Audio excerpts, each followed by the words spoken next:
Dragi in spoštovani, obstaja čas resnice in obstaja čas laži. Čas, v katerem živimo, je površen, nasičen z informacijami in lažnimi resnicami, obseden s hitrim in lahkim uspehom, preplavljen z zabavljaško kulturo. Zato ima danes poezija več poslanstev. Predvsem ima kvalitetna literatura moč, da nam povrne vero in upanje v etične in moralne vrednote, ki jih je današnji čas popolnoma izničil.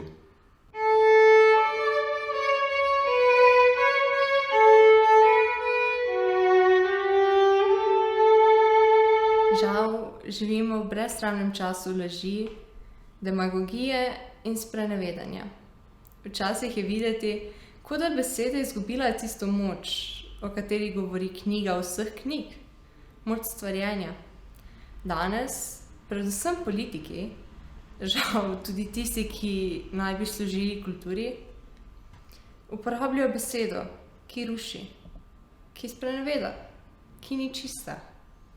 Danes se besede obračajo po potrebi oblastnikov, laž ni več sramotna. In če beseda laži ni etično zavržena, potem tudi zla dejanja niso več zavržena dejanja. Zgodovina nas uči o tem, žal nikoli ničesar ne nauči.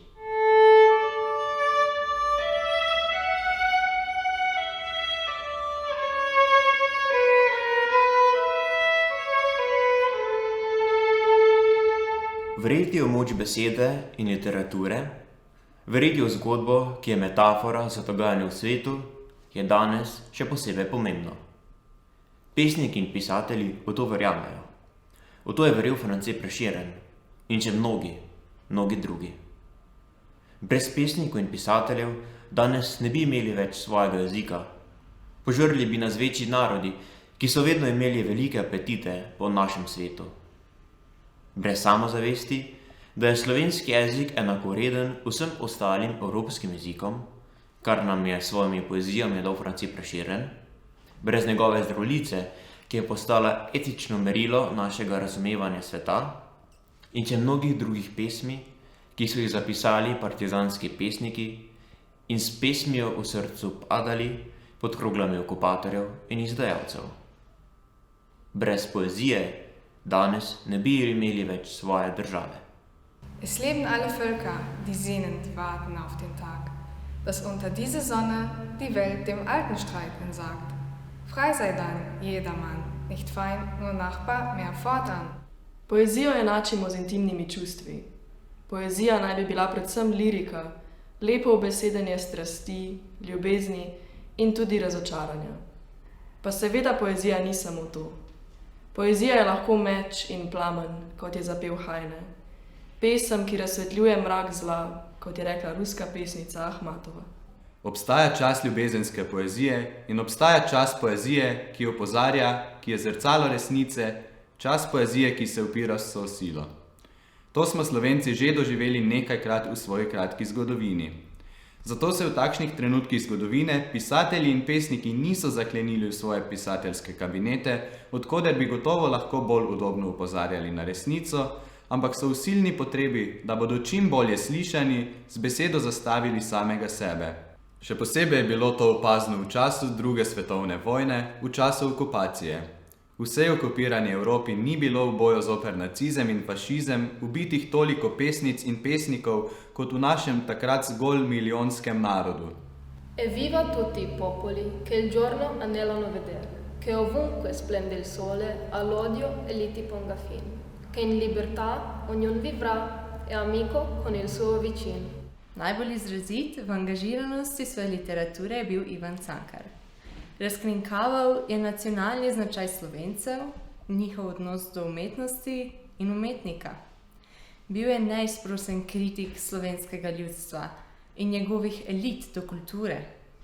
Če danes prebiramo te spise, lahko žal ugotovimo, da se odnos Šentflorjancev do kulture in umetnosti ni bistveno spremenil. Še vedno se iz ust politikov in poslancev ljudstva slišijo floskule o umetnosti za ljudstvo. Piši za ljudstvo, se je jezil Cankar, ko so mu učitelji, da je premalo komunikativen, da so njegove zgodbe premalo vesele, premalo za ljudstvo.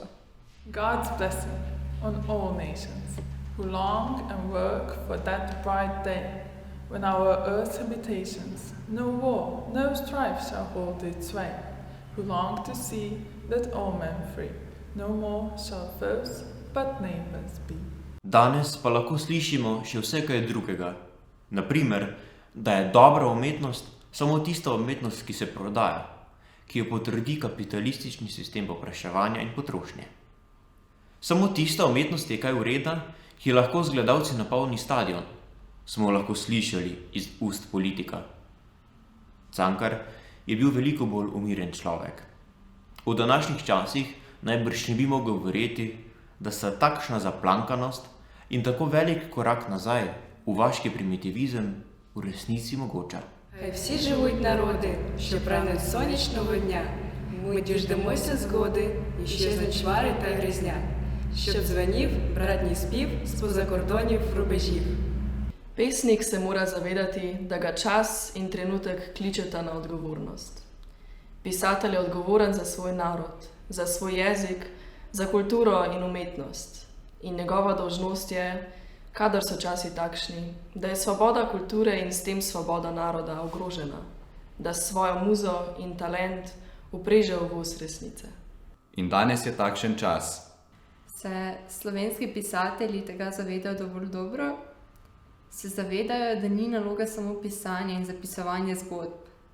S tem, ko so zavezani k besedi, jeziku, ki je najmočnejše vezivo naroda, so branilci kulturnega duha narodne identitete, izvoljeni brez volitev, zavezani resnici in zato morajo zapustiti svoje delovne kabinete, stati izpred računalniških ekranov in morda oditi tudi na ulico. Pisatelje današnjega slovenstva se premalo sliši, tudi zato, ker je čas, v katerem živimo, gluh, saj se v ospredje javnega življenja porinili polpismeni politiki, strankarski primitivneži. Cankar jih je v svojem času imenoval pritlikavci.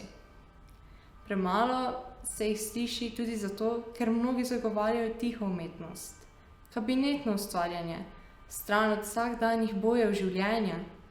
Cankar, Kajuh, pesnik Majster in še mnogi drugi z njimi najbrž ne bi bili zadovoljni.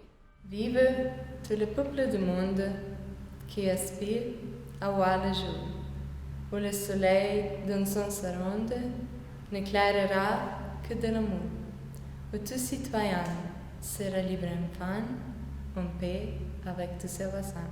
Besedna umetnost je od nekdaj določala in osmišljala slovenski narod.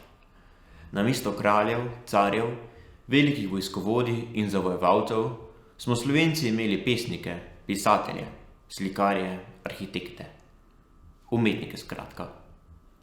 Tudi v najpomembnejšem obdobju naše zgodovine, med narodno-osvobodilnim bojem, so partizanski bataljoni in brigade nosili imena pisateljev, pesnikov in umetnikov. Ob aretaciji četverice, ob koncu 80-ih let, so pisatelji prirejali protestne večere, povzdignili so svoj glas v bran aretiranih za samostojnost in za demokracijo. Pri osamosvojitvi Slovenije je kultura stopila v prve vrste in glas pisateljev je pomembno odmeval med ljudmi. Umetnost skupaj z znanostjo in z izobraževalnim sistemom kroji duhovni razvoj narodne skupnosti. Umetnost se sprašuje o skrivnostih življenja in ne nazadnje drži človeku, družbi in narodu kritično zrcalo.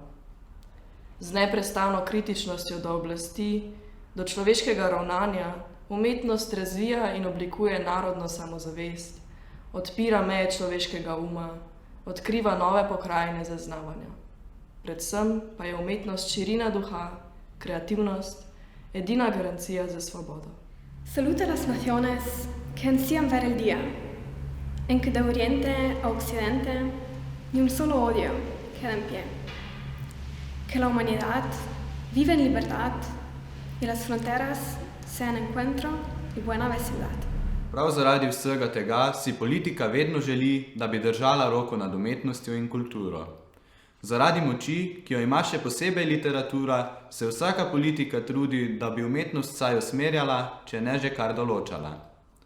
Po načelu, ki ga danes velikokrat slišimo, kdor plača, ima tudi pravico do vsebine, pa naj gre za umetnost ali za novinarsko svobodo, poskuša oblast vplivati na duha naroda.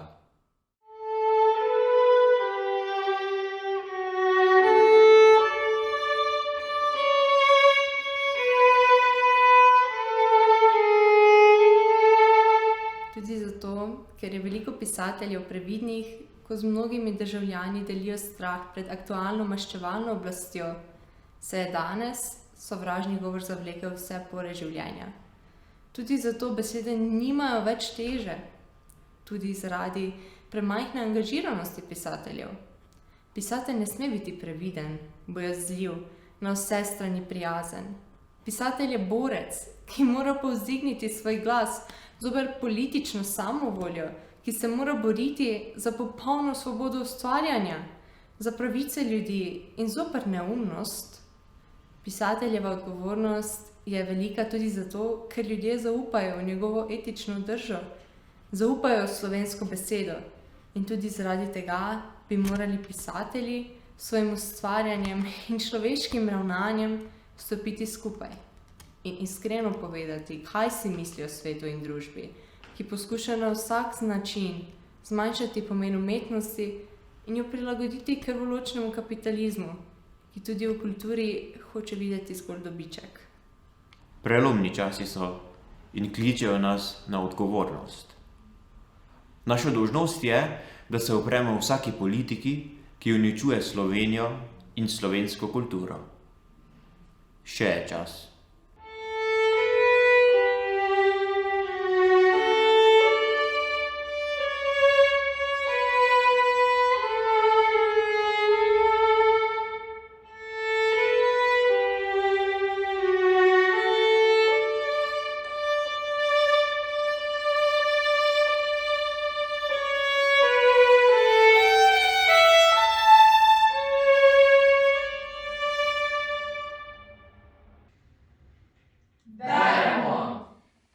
Mislim francoskega pisca Daniela Penaka o branju, namreč da lahko beremo karkoli, da lahko beremo kjerkoli, da sploh ne beremo, da prebrano preskakujemo, da samo listamo po knjigi, da ne beremo do konca, da ponovno beremo, da beremo na glas, da se z branjem poistovetimo in da o prebranem molčimo.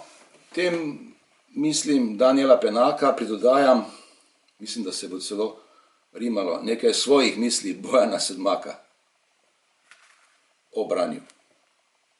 Branje je najboljši prijatelj poslušanja in govorjenja. Branje lahko postavlja pisanje na glavo. Tiho branje dela glasno lepše. Branje dela budne sanje. Branje je tapkanje miške, da teka od luknje do luknje. Branje je božanje mačka, da prede. Branje pomlajuje tudi zelo stare črke. In branje knjig je za dušo to, kar je branje grozdja za vino. Kakšno misel o branju pa si lahko izmislite tudi sami. Na letošnji Prešernov natečaj so prispela dela s področja literature in slikarstva. Strokovna komisija v sestavi profesoric doktorice Nataše Smolič, Maje Lutar in Aleše Marovt je za šolsko leto 2021-2022 podelila naslednja priznanja, pohvale in nagrade, in sicer: Tretjo nagrado prejme Nika Gamser za nenaslovljeno polno malho pesmi, ki se mestoma kažejo kot igriva vaja v verzificiranju plodovitega nemira, ujetega v zmedo črk, verzov in idej.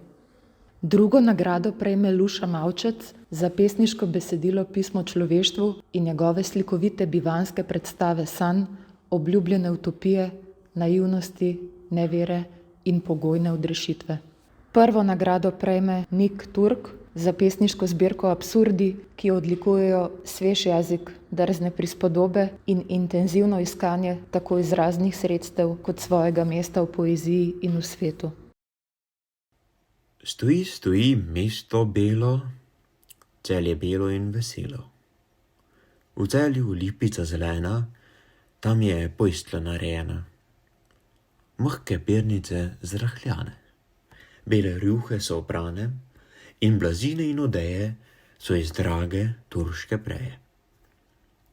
Tam leži pri belem dnevi kralj Matjaž, bolnik kraljevi. Klepi bobnar je lazil, dokler ga je bobnar spazil.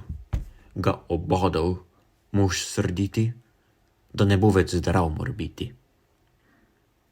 Ves obvezan, ves krvavi, kralj Matjaž sestrici pravi. Rane mi poglej v skaliče, ali so črne ali rdeče. Ak rdeče so, ji reče, naj kdo po zdravnika teče, da mi grenko smrt odvrne. Če so moje rane črne, sestra, več ne bo mi bolje. Pošlji mi po sveto olje. Ah, do srca so skopane, črne, bratec, tvoje rane. Vedno, kralj, sem te svarila, ne lotic se žen prosila. Srčne rane žene tuje. Kralj Matjaž tak beseduje. Toliko Bog daj zdravja meni, da bom vaše v klepi ženi. K tvoji ženi, bobnar mladi, da bom vašel po navadi. Te besede še ni izrekel, pot mrtvaški je pritekel. Zazvoni po Celju celem, s 5 v zvoniku belem. Pri Šempetru so zvonili, bobnar bil je pri kosili. Mlada bobnarca ga vpraša, kdo je umrl, da se razglaša? Glas vnal po Celju celem, v Petrovem zvoniku belem, da zvonal petero poje. Vem, kdo je umrl, srce moje. Preden prišla stara leta, kralj Matjaž je šel iz sveta. Njemu pojo zvonovi naši. Bobnarca tako se ustraši, da je žlica z roke pade. Bobnar vpraša žene mlade. Kaj ti je padla z roke žlica? Ali je ujec bil, ali sin strica? Je mrlič bil žlahte tvoje? Ni mrlič bil žlahte moje, ni bil ujc, ni bil sin strica. Mi je padla z roke žlica, ker sva skupaj se učila in v cerkev skup hodila.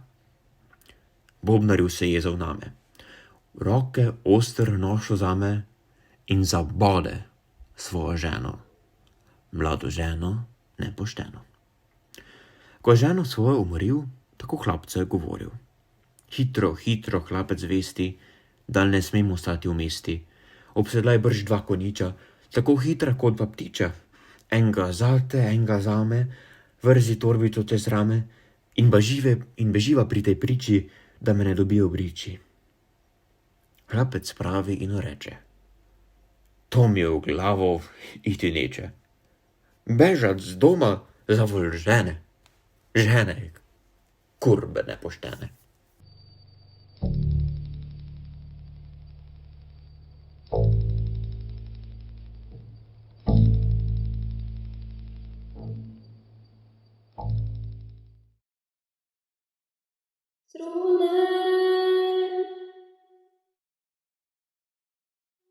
Milo se glasite.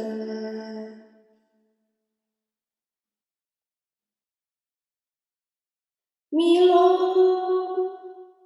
pesnica žaluj.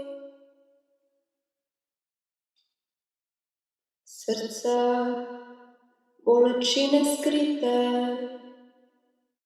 da do srčni oznanjuj.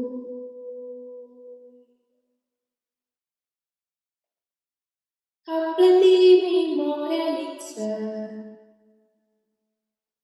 kak umira luč oči, Kak teku iz njih solzice, ki ljubezen jih rodi. Odčeljaka vzdihuje, po njih hrepeni srce. Kak mu je veselje tuje, kak od sreče nič ne ve. Kak seboj me vedno vleče, koder hodi njen obraz. Kak obličje nje cveteče, v srcu nosim vsaki čas. Kak seboj me vedno vleče, koder hodi njen obraz. Kak obličje nje cveteče, v srcu nosim vsaki čas. In kak veki bi nje hvalo, rade pele za naprej. Ak se ne usmili kmalu, morate vdihnit vekomej. Te in take ve nosite, tožbe strune te do nje. Ako morate omečite neusmiljeno srce.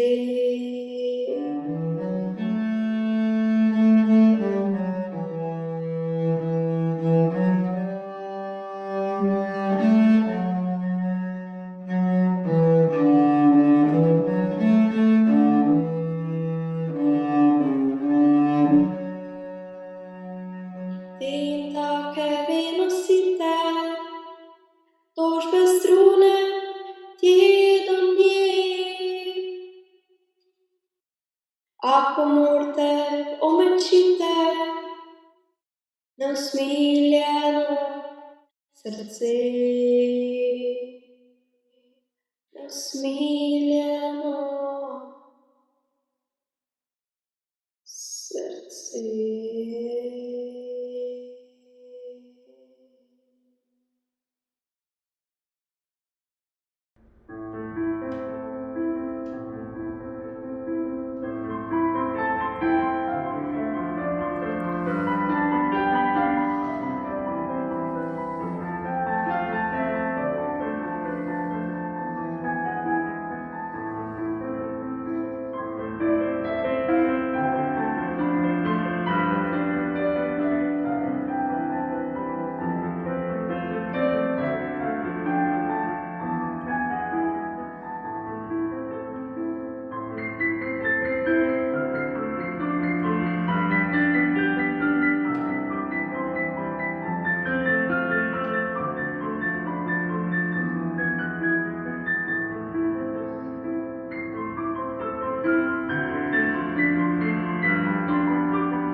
Hoteli na obraze so nagobčnike nam natakniti in kri nam hočejo strahu naliti.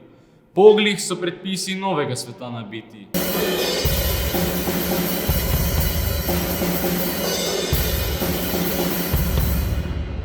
Želeli bi ukaze nam srca razbiti. Ne bodo nas, tovariš, saj veš, za nas predpisov ni nobenih in določb in potnih dovolilnic. Sami si potne liste pišemo v teh dneh. Papir iz izdajalskih je teles, platnice so iz kož vlačugerskih metres.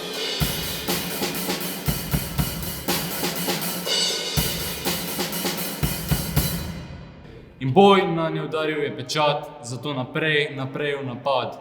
Kdor z nami je, za ni pregrad.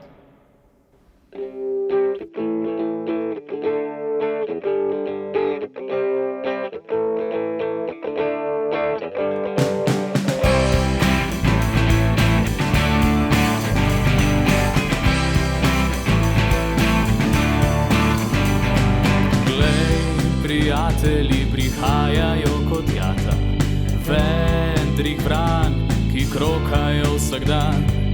Tvoje roke vprašaja okrog vrata in klicaj, da v sanjah so igrale se z menoj. Glej, odpirajo se darila zlata, glej, prižigajo se iskrice v očeh. Tvoja usta, sladka mala vrata, vrata v raj, kjer igrata karte, smeh in greh. Ne, ne, ne, ne upiraj se, le, poljubljate. Da, da, da, bova oba, zaljubljena.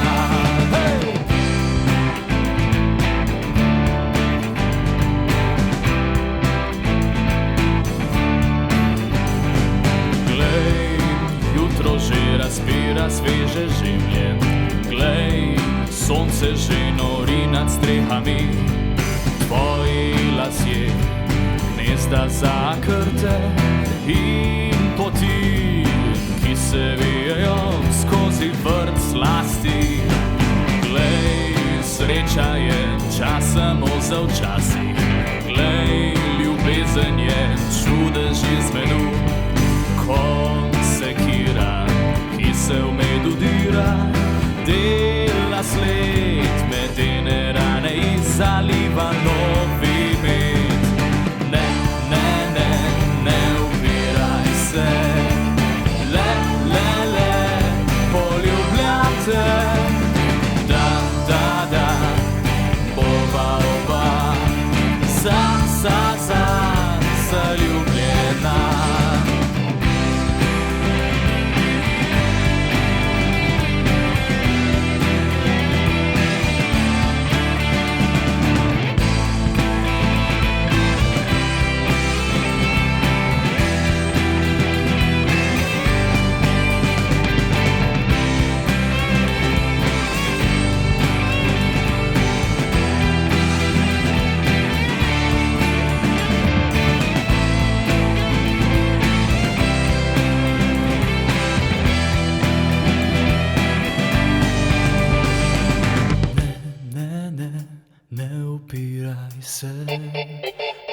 Le, poljubljam te.